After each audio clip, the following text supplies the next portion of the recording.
Hello everyone. तो चलो फिर आज हम लोग एनसेवल के अगले टॉपिक की तरफ चल रहे हैं। तो जैसे कि हमने लास्ट वीडियो में सारा कुछ हमने देख लिया था, लैब वगैरह सेटअप करना। और आज हम लोग थोड़ा सा प्रैक्टिकल की तरफ स्टार्ट करते हैं। बोले तो एनसेवल के मॉड्यूल्स के बारे में आज हम स्टार्ट करेंगे, राइट। मॉड्यूल्स को कैसे कॉल करते हैं ये सारी चीज़ें हम देखेंगे। तो देखिए, मेरे पास ये एनसेवल कंट्रोलर नोड है और मेरे पास ये वर्कर 1 है। और मैं इसकी आईपी आपको दिखा देता हूँ। तो दोस्तों, मैं इसकी आईपी अगर दिखाऊं इफ कॉन्फ़िग करके, सॉरी, तो ये देखिए इसकी आईपी है 192.168.183.252। ऐसी वर्कर 2 की आईपी देख लेते हैं। तो वर्कर 2 की आईपी हमने यहाँ पे देखा और हमने इफ कॉन्फ़िग किया तो देखिए 192.168.83.30। तो ये हमारा मास्टर नोड है। हम यहाँ से दोनों को एक बार पिंग करके देख लेते हैं।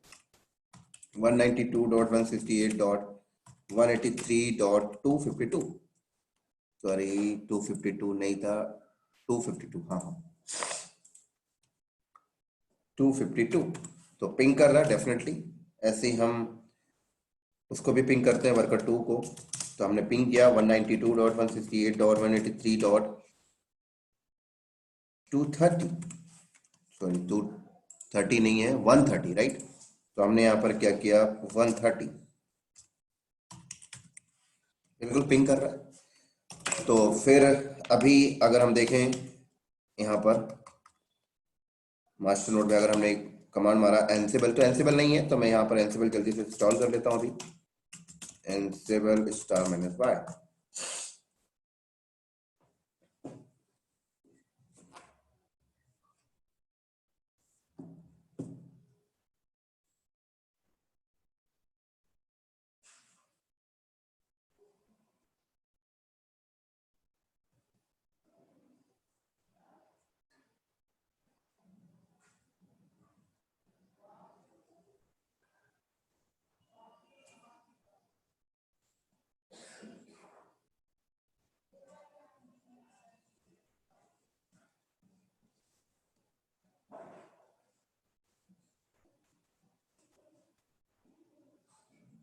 तो ये मेरा एनसेबल इंस्टॉल हो गया।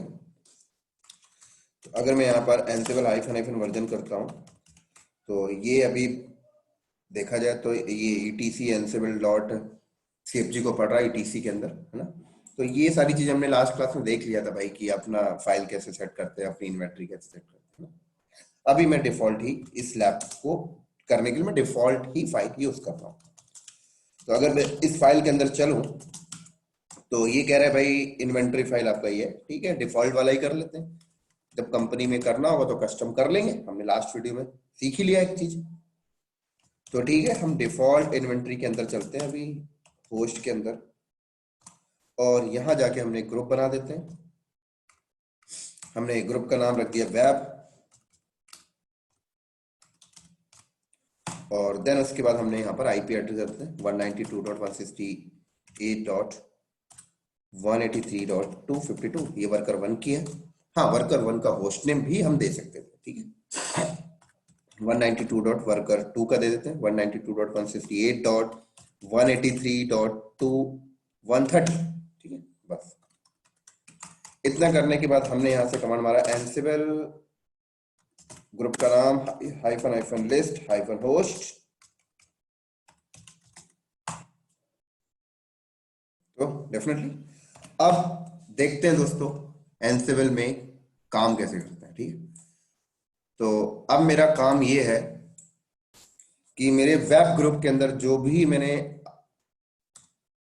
वर्कर को ऐड किया है, राइट, मैं इसको पिंग करना चाहता हूं, ठीक है। या इन वर्कर नोड में मैं इन वर्कर नोड का मैं अप टाइम रिपोर्ट निकालना चाहता हूं, कुछ भी देखना चाहता हूं। तो कैसे करेंगे, कमांड स्टार्ट होती है एनसिबल से, उसके बाद आप ग्रुप का नाम लिखते हैं वेब, ठीक है। और दोस्तों अगर आपके पास n नंबर ऑफ ग्रुप हो ना, तो फिर आप यहां पर ऑल लिख सकते हैं, कोई प्रॉब्लम नहीं। बेसिकली ये फील्ड होता है टारगेट, कहां रन करवाना। तो ग्रुप का नाम लिखा तो उस ग्रुप के अंदर जो सर्वर है उनमें वो रन करेगा। अब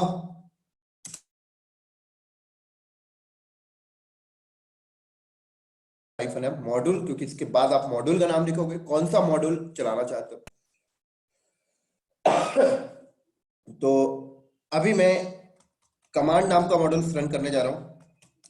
वैसे तो एंसिबल में सारे काम करने के लिए अलग अलग मॉड्यूल्स है, कॉपी के लिए अलग मॉड्यूल्स है, पैकेज इंस्टॉल करने के अलग मॉड्यूल्स है, राइट, सॉफ्टवेयर रिपोर्ट निकालने के अलग मॉड्यूल्स है, हर चीज के अलग मॉड्यूल्स है। बट एक इन्होंने डिफॉल्ट मॉड्यूल्स दिया है आपको, कमांड मॉड्यूल्स, कि अगर आपको मॉड्यूल्स नहीं आता, मॉड्यूल्स के बारे में अगर आपने अंडरस्टैंड नहीं किया, तो आप सिंपल कमांड मॉड्यूल का इस्तेमाल करके सिंपल कमांड टाइप करके भी चीजों को कर सकते हैं। तो अभी फिलहाल मैं कमांड मॉड्यूल्स यूज कर रहा हूं। कमांड मॉड्यूल्स के आगे मैं कमांड टाइप कर दूंगा, जो टाइप करूंगा वो इस टारगेट पॉइंट में रन हो जाएगा। लेकिन आपको कमांड टाइप करने से पहले आपको हाइफन ए बोले तो आर्ग्यूमेंट भी बताना पड़ेगा, और देन उसके बाद में यहाँ पे कमांड डिफाइन कर, जो भी कमांड, जैसे मैंने यहाँ पे बोला अप टाइम, तो ये अप टाइम कमांड इस टारगेट पॉइंट में चलेगा। बोले तो ये मैंने टारगेट बोले तो ग्रुप का नाम दिया, ग्रुप के अंदर ये दोनों सर्वर है और रिमोटली है, तो अप टाइम कमांड इन दोनों सर्वर पे जाकर रन होगा। लेकिन आपको एक चीज और ध्यान रखना है कि आप ये कमांड जो मास्टर नोड में बैठ के रन कर रहे हो, राइट, तो किससे लॉगिन हो। अगर आपने यहाँ पे रूट से लॉगिन हो, राइट, तो ये रिमोट मशीन, बोले तो रिमोट मशीन यहाँ पर क्या है, ये और ये, तो इन मशीन में भी जाकर वो रूट नाम के यूजर से ही रन करेगा, ये बात ध्यान रखना। अगर मान लीजिए यहां पर आप हैरी से लॉगिन हो, यहाँ पे हैरी आ रहा है और आप ये कमांड चलाओगे, तो ये वर्कर नोड बोले तो रिमोट वाली मशीन में भी जाकर हैरी यूजर को फाइंड करेगा, ये हैरी से ही एक्सिक्यूट करेगा। ठीक है, इसी के साथ साथ मैं अगर इंटर मार यहां पर कर दिया, तो ये वर्कर नोड बोले तो रिमोट मशीन में जाकर रूट यूजर के उससे ही एक्सिक्यूट करेगा। लेकिन अभी आपको पता एक एरर आएगा, और अगर मैं यहाँ पे रन करता हूं तो देखिए एरर आने वाला है। मैंने एंटर किया तो सबसे पहले तो ये फिंगरप्रिंट बोले तो की वेरिफिकेशन कर रहा है, तो ये की वेरिफिकेशन भी एक प्रकार से ड्रॉबैक आप बोल सकते हो, क्योंकि अगर मान लीजिए वर्कर नोड में, वैसे तो की वेरिफिकेशन एक बार होता है, ठीक है, एक बार होता है, एक बार कर देंगे, लेकिन अगर वर्कर नोड में 100 मशीन है तो इसका मतलब 100 टाइम्स आपको यस यस यस यस करना पड़ेगा, और फर्दर कोई भी मशीन आएगी तो वहां पर यस यस करना पड़ेगा, क्योंकि बैकएंड में एसएसएच के थ्रू कनेक्शन बना रहा है, और एसएसएच में क्या होता है, फिंगरप्रिंट फर्स्ट टाइम जनरेट करता है। जो बंदों ने एसएसएच को पढ़ा होगा उनको ये चीज समझ आ रही है। तो दोस्तों अगर मान लो हमने 100 शुरू में 100 मशीन का यस यस कर भी दिया, फिंगरप्रिंट जनरेट भी कर लिया, अननोन अंडरस्कोर फाइल के अंदर स्टोर भी कर लिया, लेकिन फिर 100 आ गई, मतलब फिर आपको मैनुअल बैठना पड़ेगा। तो एंसिबल यहां पर आपको एक ऑप्शन देता है दोस्तों कि आप ये होस्ट की वेरिफिकेशन को स्किप कर सकते हैं। तो अगर आप ये होस्ट की वेरिफिकेशन को स्किप कर दें तो ये की वेरिफिकेशन हो गई नहीं, तो फिर आपको फायदा हो जाएगा। तो चलो पहले हम इसको नो करते हैं, पहले हमने इसको नो किया, अभी फिलहाल ये जो एरर आया हम इसको पढ़ेंगे। पहले हम होस्ट की वेरिफिकेशन को जाके हटा देते हैं। तो कहां से हटाओगे आप सिंपल एंसिबल की कॉन्फ़िगरेशन फाइल में जाइए। अब कौन सी कॉन्फ़िगरेशन फाइल में जाएंगे, तो दोस्तों आप सबसे पहले यहाँ पर एंसिबल हाइफन वर्जन करके देख लें कि आप जो लॉगिन है वो कौन सी फाइल को रीड कर रहा है। क्या हमने लास्ट क्लास में देखा था, आप वेरिएबल सेट किया था उसको रीड करेगा, या होम अकाउंट को रीड करेगा, या डिफॉल्ट वाले को। तो बेसिकली अभी तो हमने भाई कुछ किया नहीं है, तो हमने डिफॉल्ट वाले को ही रीड कर रहे हैं। तो चलिए भाई डिफॉल्ट वाले के अंदर चलते हैं, और अंदर आके यहाँ पे आप सर्च कर लिए स्लैश करके होस्ट, सॉरी यहाँ पे मैं की, तो देख सकते हैं यहाँ पर मैं नंबर सेट कर देता हूँ तो आपको नंबर याद हो जाएगा। लाइन नंबर 61 में आइएगा और यहाँ पे होस्ट की चेकिंग, तो हमने होस्ट की चेकिंग को यहां से अनकमेंट कर दिया, तो फ्लैश, उसके बाद आप सेव करके बाहर आइए। अब आप कमांड चलाएंगे तो होस्ट की वेरिफिकेशन नहीं होगा, राइट। तो होस्ट की वेरिफिकेशन तो नहीं हुआ, लेकिन एक नया एरर आपके सामने आ गया। अब ये एरर क्या देखिए, कह रहा है via SSH warning permanently added, ठीक है, कह रहा है पब्लिक की परमिशन डिनाई, कह रहा है पब्लिक की का एरर आ रहा है।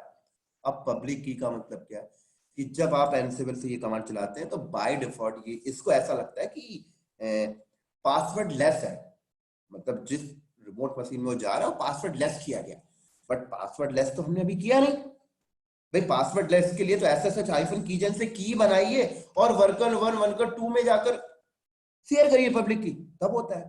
हालांकि ये भी काम हम ऑटोमेशन से बाद में करके देखेंगे। एक प्रकार से अगर बात करने की बात आए तो यहां पर एक क्वेश्चन ये भी आ जाता है, सर फिर तो हमें ऐसे की को कॉपी करवाना पड़ेगा फर्दर जो भी सर्वर आएगा, तो डेफिनेटली करवाना पड़ेगा, बट उसका भी आगे ऑटोमेशन तरीके का टॉपिक है एनसेबल के अंदर, आप वो चाहो तो करवा सकते हो, जो हम आगे देखेंगे।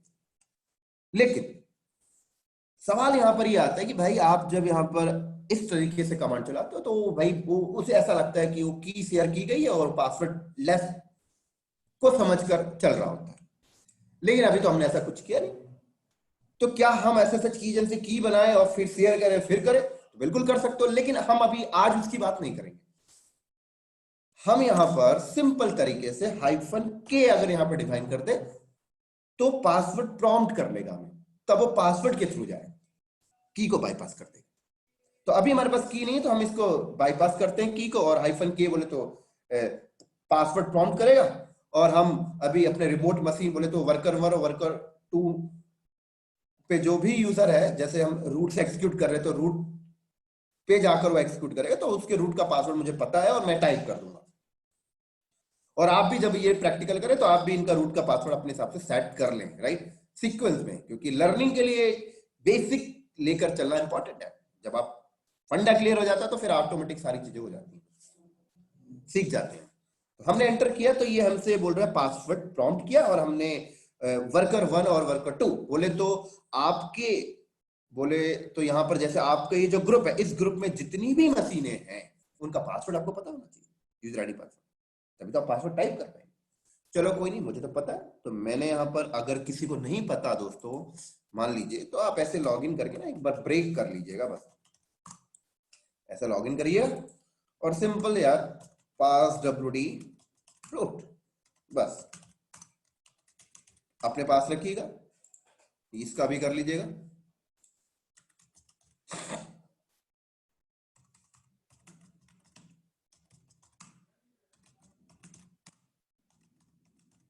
सिंपल।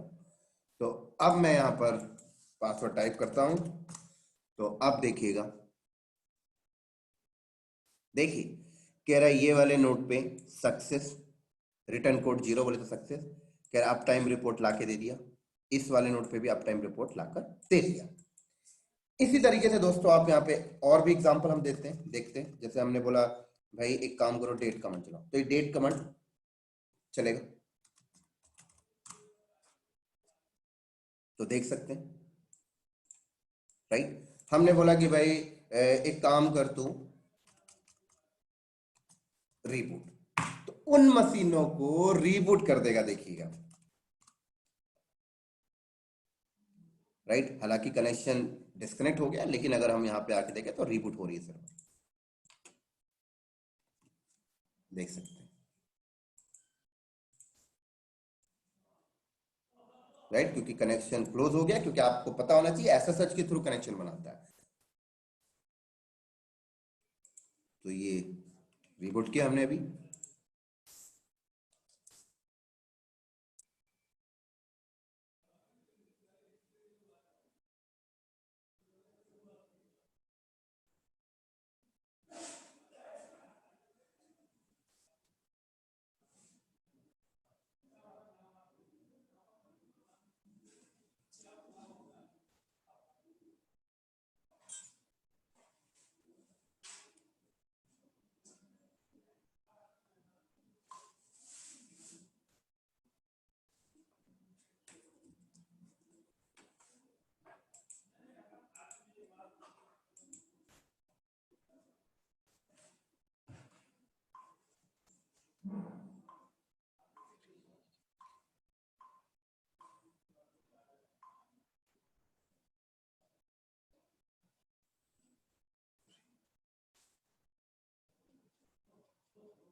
इसी तरीके से हमने और दो एग्जांपल कुछ देख लेते हैं भाई। हमने बोला भाई अभी पहले हम वर्कर वन पे जाते हैं और लॉग इन करते हैं जरा एक बार।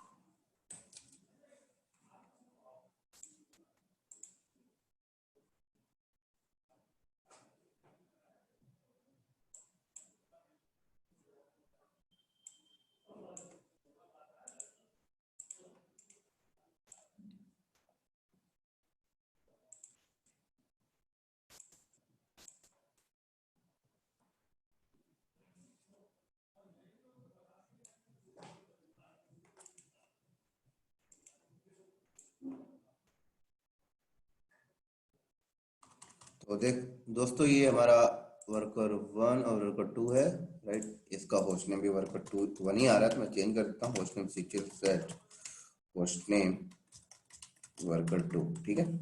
हालांकि आप आईपी चेक करें तो भाई आईपी सेम है, आईपी अलग अलग है ना। देखिए इसकी 13 है और इसका 252। अब चलो, अब मैंने यहाँ पर एक कमांड मारा भाई, टच करके ना एबीसी नाम की एक फाइल। तो ये क्या करेगा, वर्कर वन वर्कर टू में जाके ना एक फाइल एबीसी बनाकर आ जाएगा रूट के अंदर।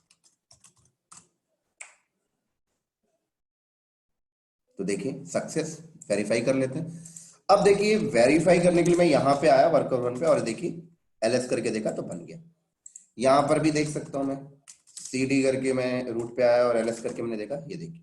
जरूरी नहीं है कि आप वर्कर वन वर्कर टू में आके ही वेरीफाई करें, आप यहीं से भी वेरीफाई कर सकते हैं। कैसे, याद करिए एलएस कमांड होती है ना, तो बिल्कुल डेफिनेटली आप एलएस हाइफन सॉरी ऐसे करें तो ये एलएस कमांड रिमोट मशीन पे जाकर देख सकते हैं। ये देखिए एबीसी। इसी तरीके से दोस्तों मैंने यहाँ पे बोला कि भाई एक काम करो, यम इंस्टॉल, हालांकि पैकेज वगैरह इंस्टॉल करने का सेपरेट मॉड्यूल है, बट मैं अभी सिर्फ यम कमांड मॉड्यूल की बात कर रहा हूँ। यम इंस्टॉल, मैंने बोला अपाचे इंस्टॉल करके आ जा, लो ये लो, और रिपोर्ट भी आपको दे देगा हुआ है कि नहीं हुआ है।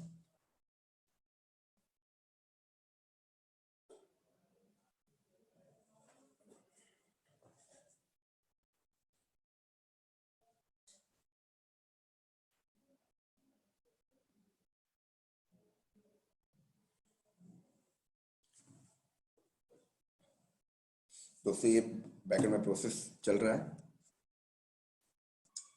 और अभी आपको रिपोर्ट आ जाएगा।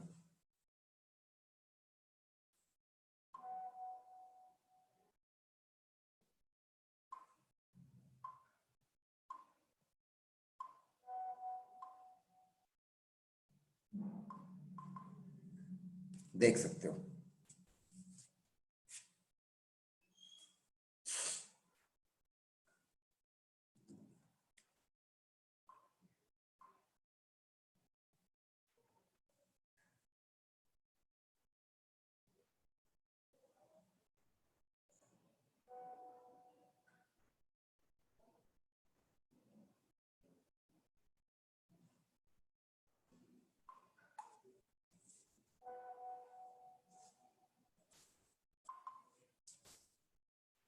तो देख सकते हैं सर,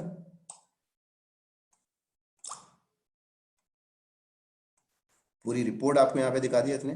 और देखिए यहाँ से आपको हर चीज पता लग रही है कि पहले उसने क्या किया है। पहले देखिए इस नोड पे उसने ये चीज किया है, यहाँ पर आरसी कोड सक्सेस, और जब यहाँ का कंप्लीट हुआ तब इस पे जाके उसने किया, राइट। और अगर हम यहाँ पे जाएं तो आपको यहाँ पर अपाचे इंस्टॉल भी मिलेगा, yum list stdpd का अगर आप करें तो देख सकते हैं इंस्टॉल है। इसी तरीके से दोस्तों हम अगर यहाँ पे बैठ के ऐसे करें, क्या भाई साहब मैं यहाँ पर अगर ls कमांड और मैंने डेट कमांड और मैंने यहाँ पे बोला अप टाइम क्या मैं 3 कमांड एक साथ एग्जीक्यूट कर सकता हूं? तो एंटर किया हमने, तो अब देखिएगा क्या बोलेगा ये। तो बोल रहा है ये फेल्ड, क्योंकि कमांड मॉड्यूल से क्या होता है कि एक बार में एक ही कमांड आप एग्जीक्यूट करा सकते हो। तो अगर नंबर ऑफ कमांड एग्जीक्यूट करानी है तो उसके लिए कमांड मॉड्यूल इस्तेमाल नहीं करते हम उसके लिए यूज करते हैं रॉ मॉड्यूल। तो हमने यहां पे रॉ लिखा, तो अब ये एक साथ एग्जीक्यूट करके आ जाएगा, देख सकते हैं। तो इस तरीके से हमने दो मॉड्यूल को देखा, कमांड और रॉ। तो कमांड मॉड्यूल आप एक सिंगल कमांड के लिए यूज कर सकते हो, और कभी ऐसा कुछ कमांड मॉड्यूल को उस टाइम पर भी यूज किया जाता है जब कभी हमारे पास ऐसा कुछ मॉड्यूल्स नहीं है, मतलब एक कुछ डेडिकेट टास्क करने के लिए अगर मॉड्यूल्स अवेलेबल नहीं है तो हम अपना कमांड मॉड्यूल को यूज करके सिंपल कमांड टाइप करके भी हम करवा सकते हैं। लेकिन जब बात आती है कि नंबर ऑफ कमांड्स टाइप करना, तो वहां पे रॉ मॉड्यूल का इस्तेमाल किया जाता है, राइट। तो ये हमारा एक छोटा सा एग्जांपल था दोस्तों। और एक चीज और देख लेते हैं इस वीडियो में कि भाई की लेस कैसे करेंगे, राइट। हम बार बार पासवर्ड टाइप कर रहे हैं और पासवर्ड हम नहीं टाइप करना चाहते। तो की लेस के लिए आप क्या करेंगे, SSH-keygen कमांड से आप की बनाइए। और की के बारे में अगर आपको डिटेल में जानना है दोस्तों कि SSH-keygen होता क्या है एक्चुअल में, हाँ मैं एक चीज आपको बता दूं दोस्तों कि जो बंदे एनसिबल को स्टार्ट कर रहे हैं ना, तो एटलीस्ट वो लिनक्स के ऊपर ना SSH के टॉपिक को बढ़िया से पढ़ना दोस्तों, क्योंकि पूरा एनसिबल में ये बार बार आने वाला है। और आपको पढ़ना है तो आप लोग मेरे यूट्यूब चैनल पे आइए, और सिंपल से मैं आपको दिखा देता हूँ। वहां पर मैंने बहुत बढ़िया वीडियो बनाया है SSH के ऊपर, और कीजन के ऊपर भी है। तो दिखा देता हूं मैं आप लोगों को, यहाँ से आप पढ़ सकते हैं। जैसे मैं वीडियोस पे गया और प्लेलिस्ट पे चलते हैं, तो लिनक्स का मेरा ये प्लेलिस्ट है। Hello everyone. और यहाँ पे जाके आप देखिए, तो मैंने SSH के 1 2 3 राइट ये वीडियोस मैंने डाले, और एटलीस्ट आप 4 है, तो SSH के एटलीस्ट 4 टॉपिक आप पढ़ लीजिएगा, जिसमें कीजन वगैरह सब कुछ क्लियर है, और कीजन को कैसे सिक्योर किया जाता है वो भी मैंने बताया। तो अभी मैं इसके बारे में इतना डिस्कस नहीं करूंगा। अभी मैं simple SSH-keygen enter blank enter blank enter blank enter, बस। तो ये की मेरा बन गया, और कहां पे गया, cd करके .ssh के अंदर आइए, ये देखिए यहाँ पर की है। और हमें क्या करना होता है, पब्लिक वाली की हम अपने रिमोट मशीन में शेयर करेंगे। तो मैं इसको कैसे शेयर करूंगा, अभी मैं SSH-copy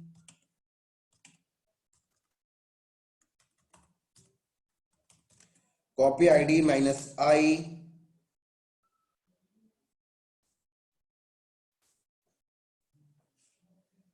-i और मैंने बोला भाई साहब एक बार इस नोड में आ जा, तो कॉपी करके 192.168.183.252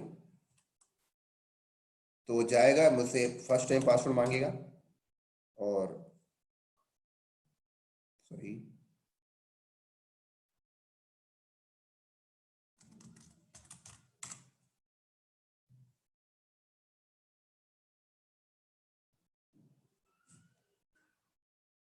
कुछ मिस्टेक हुआ।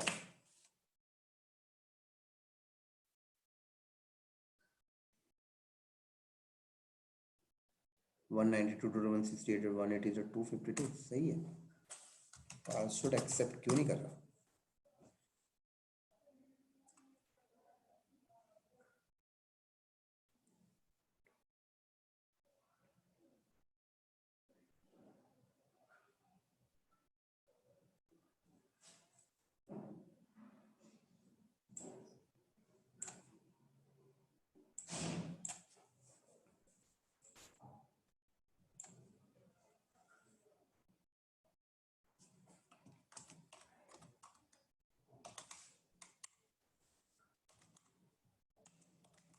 वो कैपिटल कैप मेरा कैप्स लॉक ऑन था, अभी क्लियर हो गया,